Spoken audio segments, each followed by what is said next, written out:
Hi, my teachers, principals, and educators.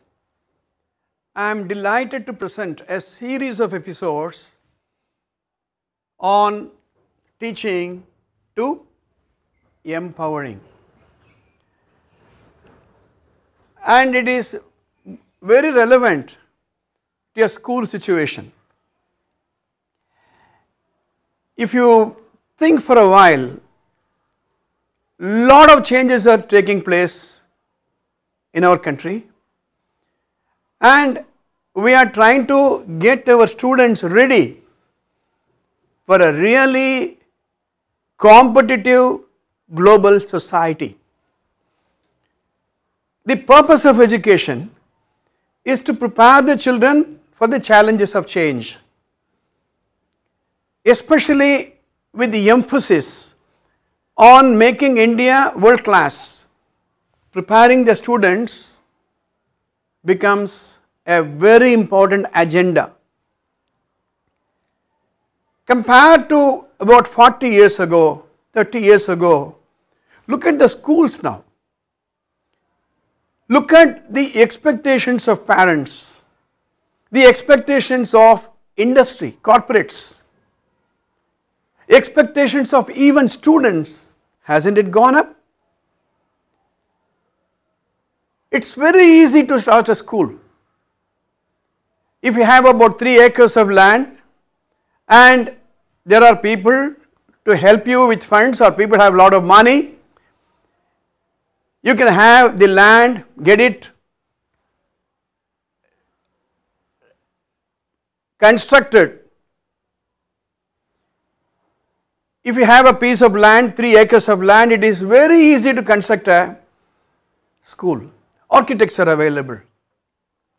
State of the art architects are available.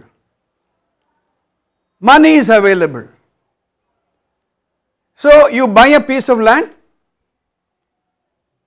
construct a modern, a 5-star hotel kind of a school with smart boards. You name a technology, it's available today. In fact, the education industry is bigger than the IT industry, is bigger than the automobile industry. A family may not want to buy an automobile, but every family wants their children to study. And where? The best of the schools. So you can have the best infrastructure. Okay? Then you can market, you can brand the school. Parents are willing to spend any amount of money. All that they want is a good education. In fact, some of the parents are willing to spend beyond their affordability. Students also want to start in the best of the schools. If you pay a good salary, teachers are willing to come and work. And so you have a piece of land, you construct the state of the art school there, go for the technology assisted classrooms, pay well and get the best of the teachers. Parents have already paid the fee, even for a year fees they are able to pay. Students are seated. What should take place in the classroom? Just think what should take place in the classroom. You will say teaching. Yes, teaching will take place. But how much of teaching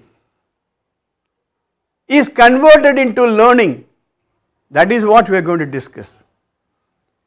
In the classroom, learning has to take place. In fact, teaching and learning are two different things.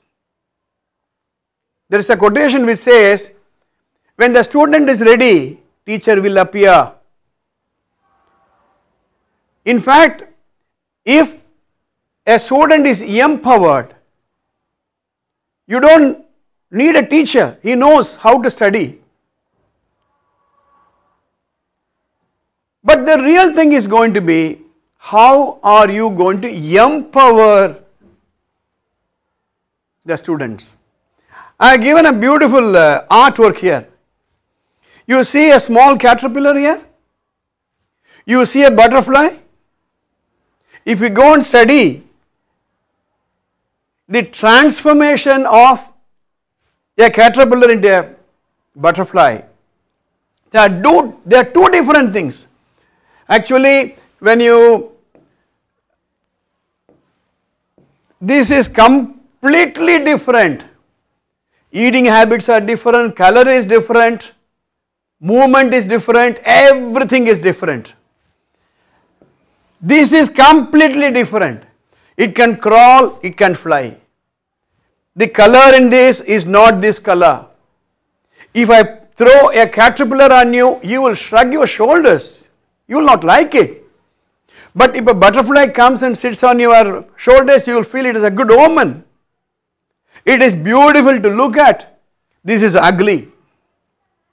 You see the transition from caterpillar to butterfly. This is an amazing thing. In fact, the caterpillar has everything inside it to become a butterfly. That's what I am trying to say. Students have everything. They have the talent, they have the curiosity, they have the capacity, they have the brain power. Later on in the episode, we are going to discuss about the brain, the mind, various things we are going to discuss. But in a school or in an education system, is this transition going to happen? That is very, very, very important. You can see, notice one thing. A caterpillar can remain without doing anything. And the forces of nature will make it a butterfly. It doesn't require any effort on the part of the caterpillar to become a butterfly. It's an automatic process. It is a natural process. So can we expect that a student will automatically become empowered? Here is the catch. Well, a caterpillar can become a butterfly automatically. A student cannot become an empowered student automatically. That's the place where the catch is there. So, in these series of episodes, I am going to discuss how this empowerment is going to take place. If this empowerment is not taking place, all the investment that we made on the hardware, infrastructure, smart rooms, high paid teachers, from the restroom to bus, everything is air conditioned. But if learning is not going to take place, what are we going to do? So, this is broadly what I am going to discuss in these series of episodes. I will try to restrict the duration of these episodes to around 30 minutes. If you have any questions, you can send an email.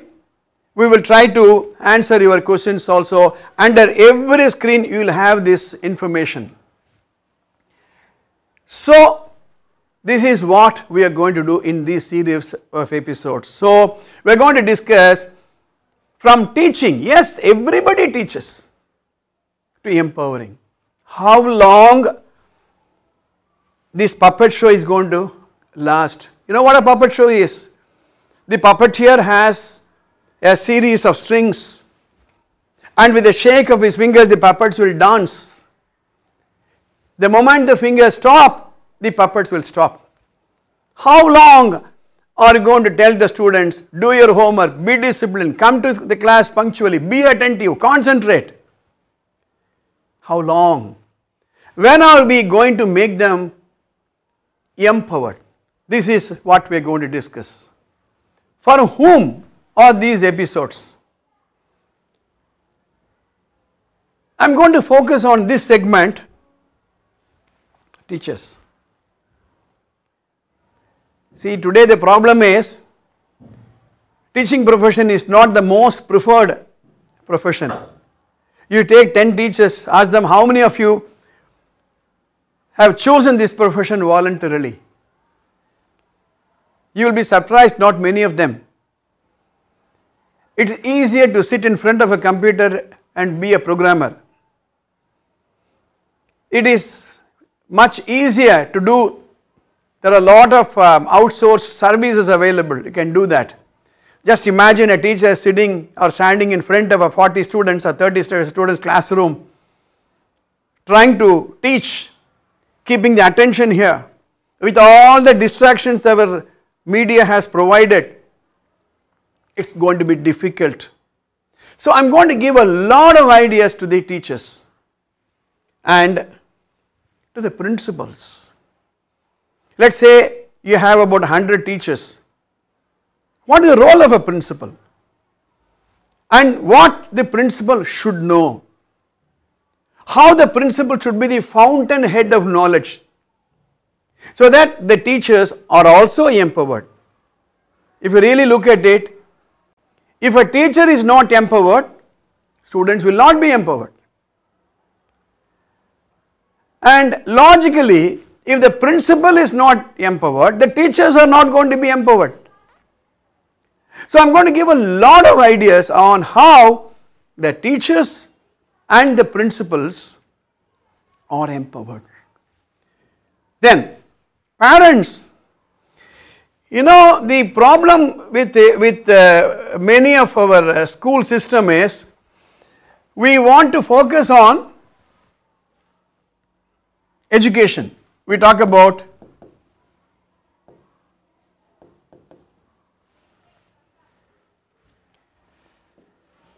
if you think for a while, it's a collaboration between, now let's say that we are talking about education. It's a collaboration between students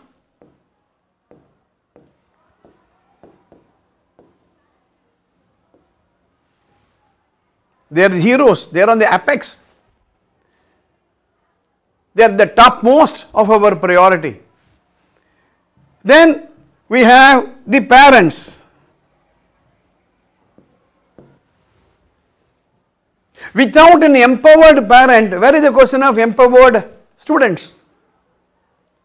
Later on we are going to discuss about ready to learn students. Parents play a very, very important part. And of course, we have the teachers.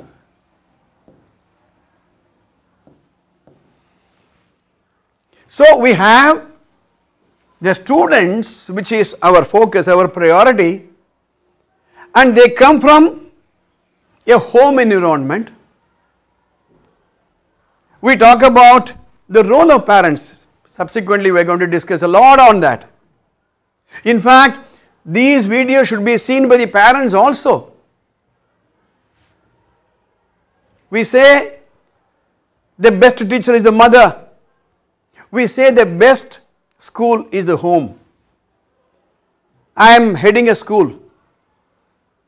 I go to a lot of schools, giving seminars, interacting with parents, doing personal counseling. I go abroad to learn NLP. We are going to discuss it shortly. Two students have an identical brain power. They study in the same class, same teacher is presenting a subject, but their absorption, their conversion of teaching to learning is not equal. So parents make a very important part of the whole transaction. And so then we have the teachers. So teachers, parents and the students, very, very useful. Not only that, we have the school administrators. What is the role of the people behind the school? So these episodes will be very useful for these 3 and 4 segments of people. Let us go further. Heads of educational institutions. Here you can put the correspondents. Here you can put the investor or the board of directors. these episodes will be useful for this segment of people. I hope I have been understood.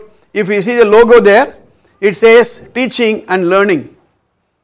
Teaching is not learning. Teaching takes place in a classroom.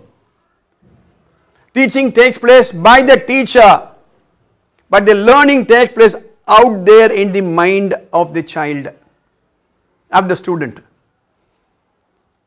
If the child does not participate, if the child is not involving himself, no matter what ambience you give, no matter what technology you provide, no matter how good the teacher is, learning is not going to take place. So this is what we are going to discuss. We are going to discuss a very, very important concept in this slide.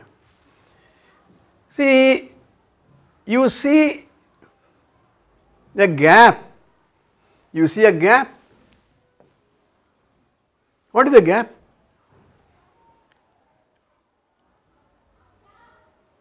See, let's say that I give 100 rupees to you, 100 coins to you. When you count, 100 coins should have reached you.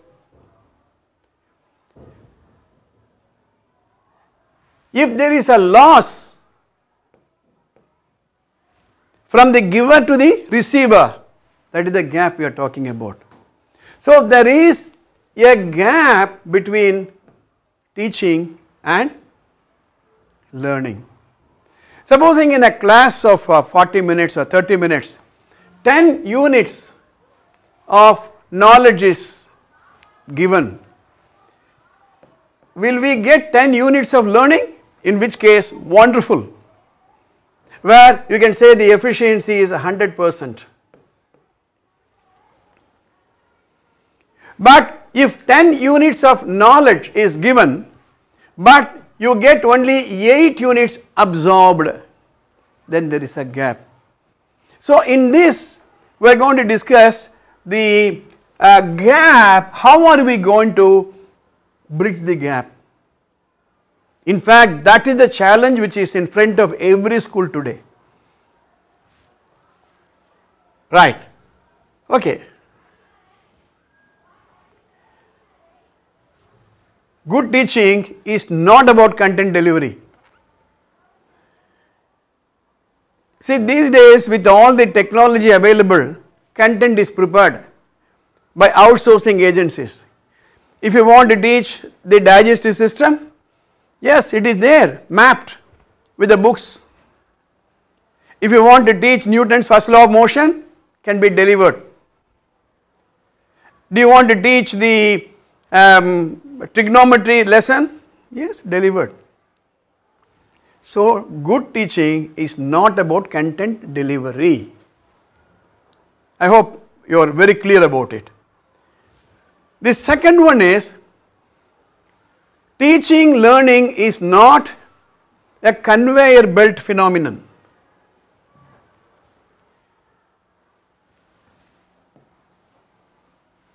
What happens in a conveyor?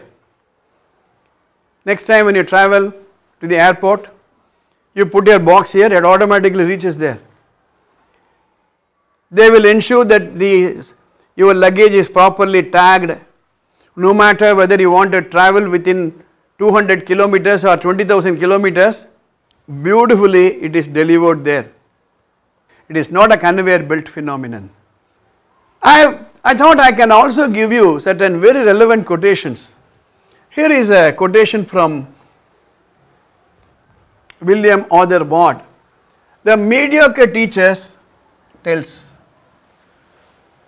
I tell you, make a note of it.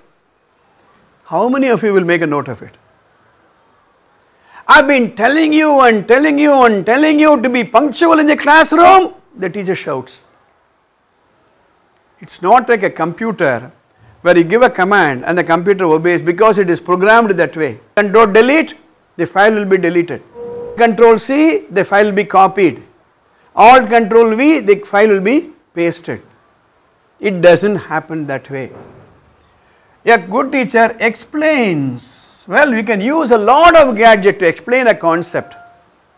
Like we said, the audio-visual aids, we have the technology assisted classroom, a good teacher. So, a mediocre teacher is different, a good teacher is different. A superior teacher demonstrates.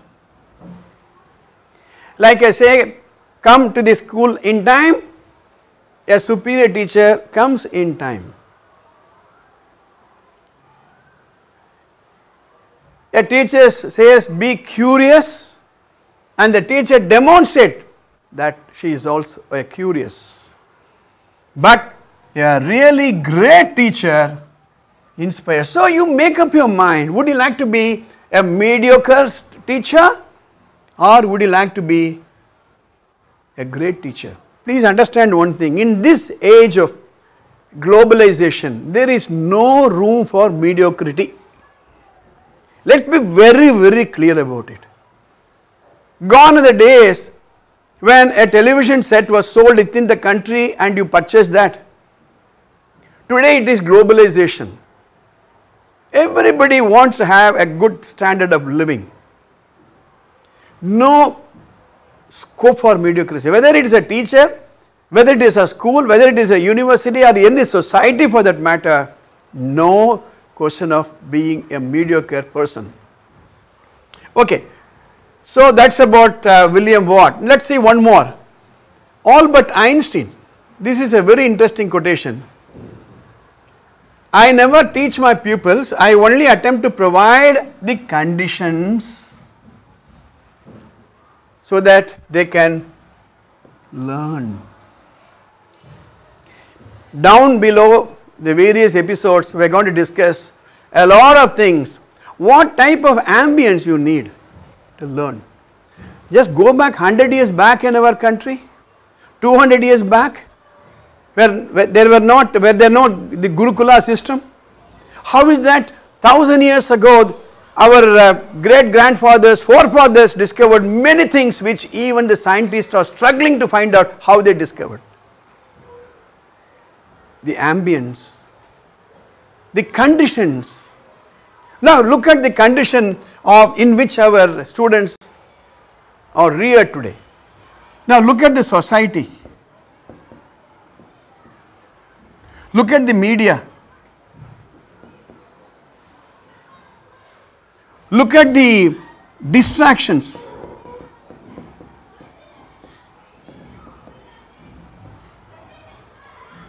In fact, I used to say, I am so lucky I finished my schooling 50 years ago. If I were to go back and study my 10th standard, I will not pass. Because there is so much to distract me. So you need to provide such conditions. Then can we say that all right, all the media should be closed, all the television shows should be closed, all the internet should be closed? No way. 20 years ago, how was the road? 20 years later now, is there not more traffic? Are we not managing to drive? Because we have accepted the traffic to be as it is today, we have improved our skill. Same thing should take place here also. So that's about what Einstein said. And here is a beautiful quotation by Plato. Now, force, compulsion, can it make? Couple of years ago, there was a huge debate on the way some residential schools were being conducted. Everything stripped, no TV, no play. Like in Hitler's concentration camp, they were herded into a room called classroom. 4 o'clock in the morning, 5 o'clock in the morning. Punishment. Some of them very, very severe, stringent punishment. And the only thing they are supposed to do is mug up.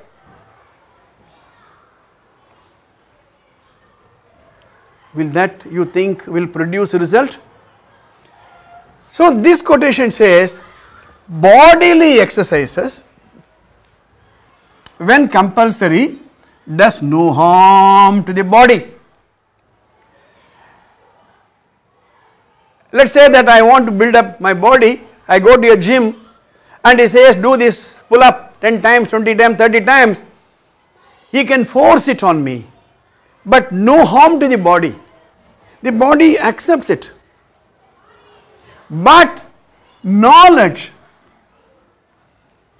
which is acquired under compulsion, there is obtains no hold on the mind. Now this word mind is very, very important here. Mind is different. This is body. Body will accept.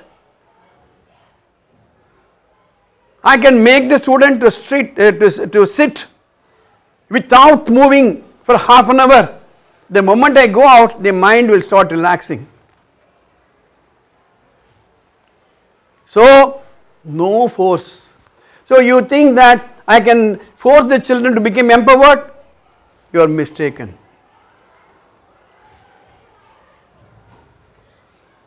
It's a beautiful quotation by Benjamin Franklin. Tell me, I forget. Teach me, I remember.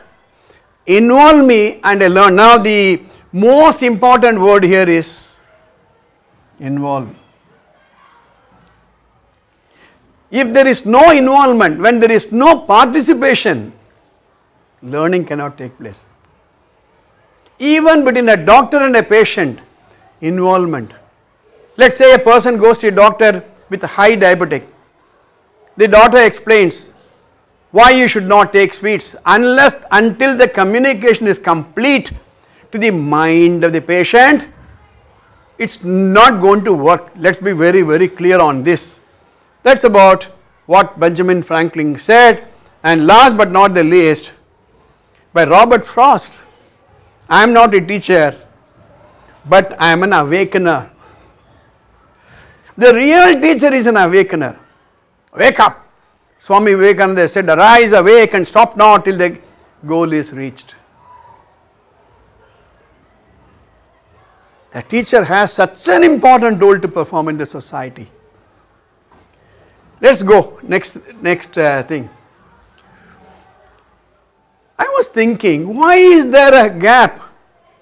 After all, I have come to deliver this piece of episode in front of you. I expect you to take it seriously and listen. How many of you will? A teacher prepares very well outside the class with all the notes of lessons, lesson plan. The classroom is well equipped. But will the learning take place? Let's see some of the. We are going to discuss the interplay between couple of relevant things which decide the quality of learning. Now we all know about brain. Brain is a thing. All of us have. In fact, the brain research says human race, across the human race, brain is identical. The functioning is identical, the hormones, the chemicals, everything is identical. Number of parts identical. The intelligent people do not have an extra part. But mind is not brain. Later on in this series of episodes, we will understand the mind and the brain. If we ask you, where is your brain? You will touch your head and say, this is my brain, where my brain is. If I ask you, where is your mind? Will you touch here? Will you touch here? Will you touch here? You thought thinking, where is my mind? Mind is different, brain is different. So, remember, we used to talk about if there is a will, there is a way. We talk about if he applies your mind, he will do it. Mind is different, brain is different. Now, later on, we also will discuss about the buddhi. Buddhi, in English, we call it as intellect.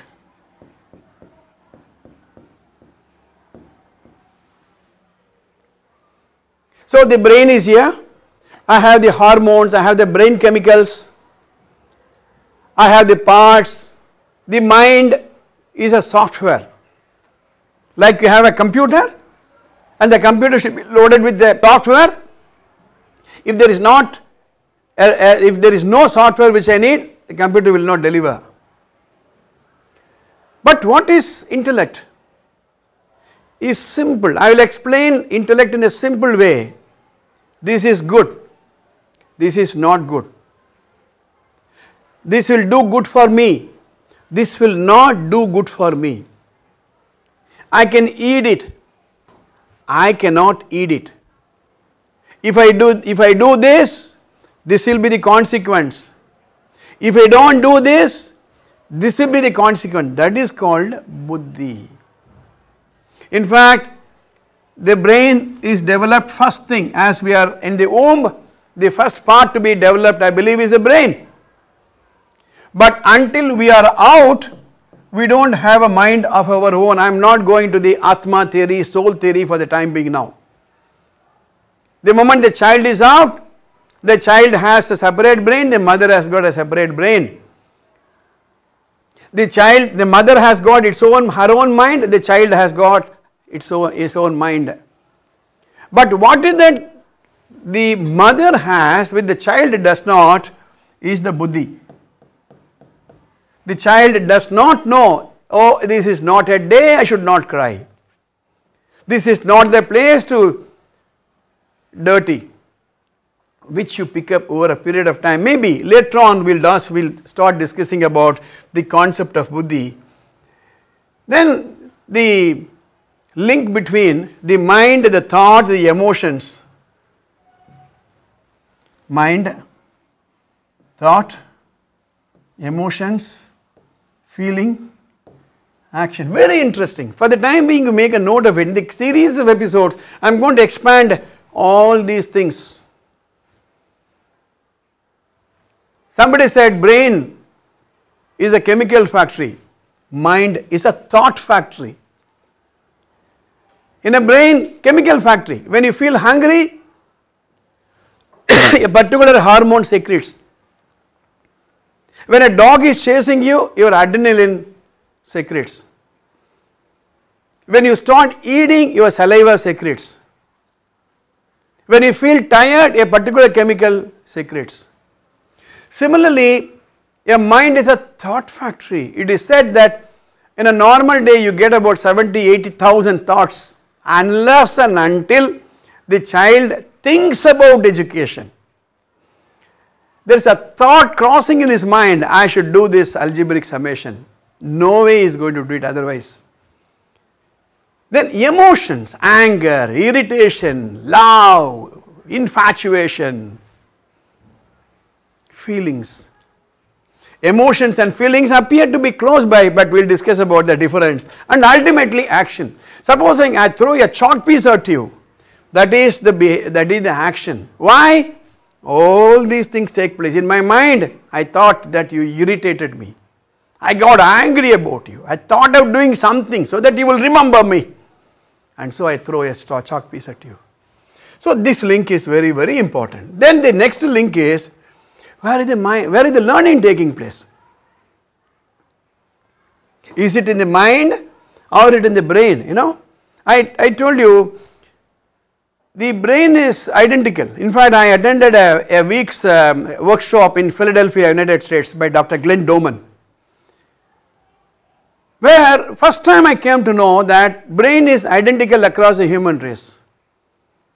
If you dissect a brain, you cannot distinguish whether it is an Asian brain or a Japanese brain, Indian brain and an American brain. If the brain is identical, why is there a difference? Supposing we purchase mobile phone, same model. Now companies are talking about parts per million accuracy rate. 10 telephones purchased from the same batch, and you have one of those and I have one of those. When you dial a particular redial number, you are able to get somebody. When I dial, will I get it? No. Why? The hardware, the brain is there. Then what should I do to dial your number? Take your SIM card and put it in my phone. I will be able to access all the numbers. That SIM card is the mind. Unless and until the mind is ready to learn, the brain is not going to accept the content. So that's the difference. Then we have, this is an interesting distinction you should know. What is methodology and what is technology of teaching? You know, in this board there are, I was told you do this sir, next line will come.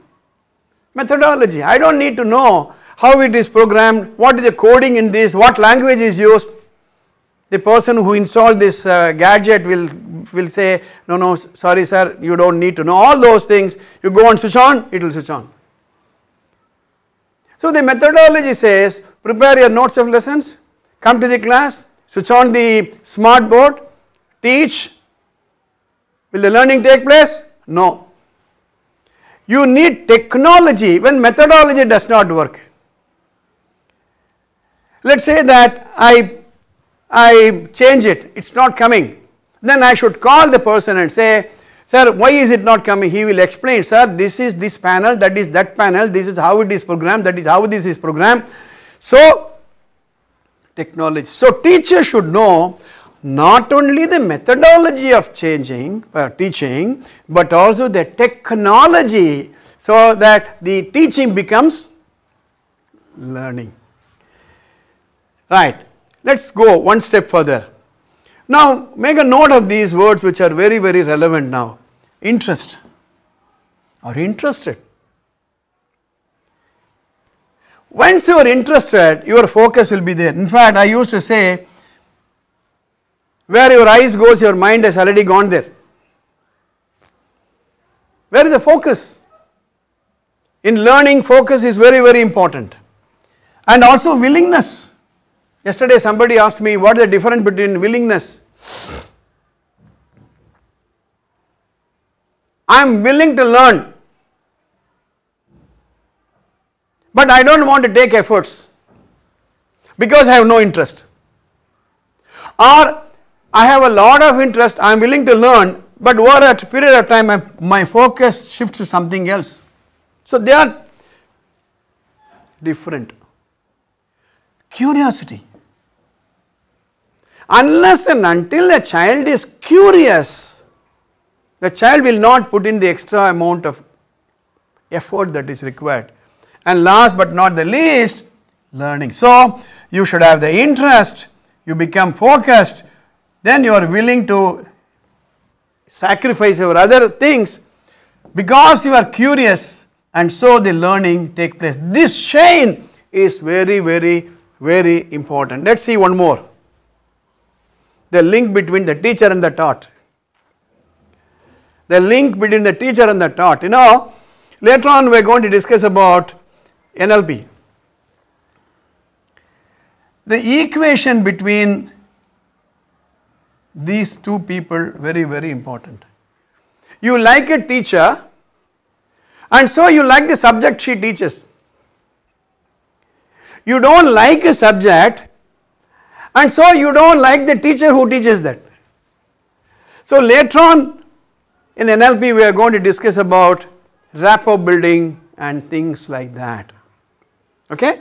So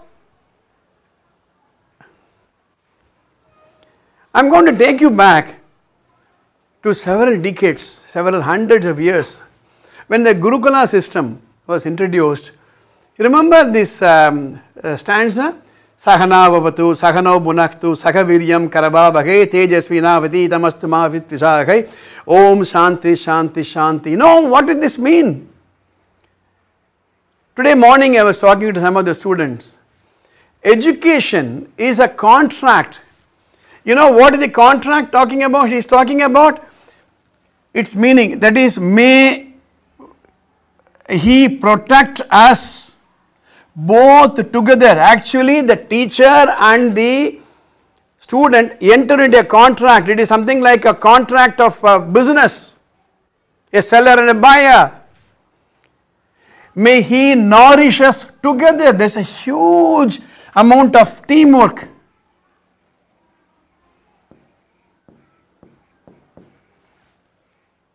The teacher and the student is a team. May we conjointly, you know what is conjointly?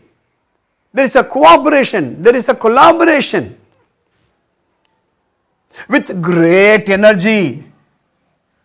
I should have a lot of energy to do this episode. You should have a lot of energy to understand, integrate this. Same thing happens in a classroom. May our study be vigorous and effective. May we not mutually dispute or we will not hate in any way. You know what happens? Hatred starts. I don't like a teacher, or a student does not like this subject, that subject, or the teacher does not like this student, that student. And let there be a peace of mind. Tell me, in a teaching learning process, if there is no peace of mind, where do we sign up? This is an amazing stanza. In fact, once we understand this, the rest of it is very, very easy. Now, this conjointly means collaboration, collective, combined, common, concerted, cooperative, mutual, shared, united. Just imagine if these qualities are imbibed in the teaching learning methodology, how nice it will be. This is the last slide I am going to discuss with you. What are the contents we are going to deliver in this? First of all, I am going to discuss about NLP, Neuro Linguistic Programming. These days much is talked about NLP. A lot of workshops are being held. What is NLP? I have been studying NLP for the last 20 years, me and my wife, from 1997 till now, from NLP Comprehensive, Colorado, United States. I did my master's certification. Twice I go as a coach these days. You should understand how the mind and the brain are programmed. This is in brief NLP. In the next episode we are going to discuss NLP alone. 2 episodes we are going to do. The second one is very, very interesting. Any teacher, any educator should understand the basic principle of cognitive behavior therapy.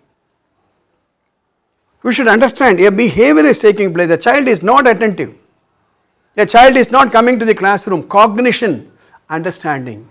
Behavior, what you see outside. Therapy, the way you correct it, the way you treat the person. Cognitive behavior therapy. This is what we are going to discuss. Now, this is very, very interesting. Carol Dweck came out with this beautiful breakthrough of what is called a fixed mindset and a growth mindset. Amazing topic. We are going to do 3-4 episodes on this. What is a fixed mindset? What is a growth mindset? How the teacher should treat the students in the classroom. How you should praise. Should you praise for the result or should you praise for the effort? That we are going to discuss. Then, emotional intelligence. Emotionally are you intelligent? No, so normally we talk about the Binet theory of intelligence or the various instrument to measure your intelligence. Now, highly intelligent people sometimes are failures. Emotionally are you intelligent? So, what is that emotional intelligence? What a teacher should know, what is an educator should know, what a student should know, what a parent should know, what a principal should know, we are going to present. This is very, very interesting. Multiple intelligence. There was a time when people strongly believed intelligence is just a 2-box theory, black box, white box. You give a sum, if the child does it, solves it, intelligent, white box.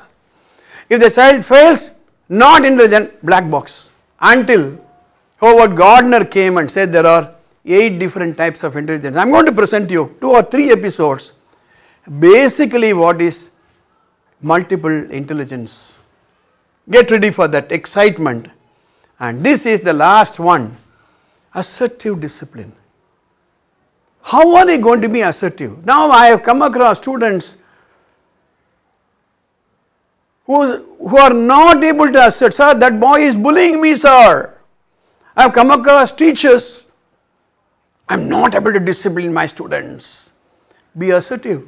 What is assertive discipline? We are going to discuss all these things in the episodes to follow. Get ready. We will upload this every Wednesday. And you have my email, you have my website. I would like this to be an interactive session. So get ready and we will meet next Wednesday. See you then. Bye.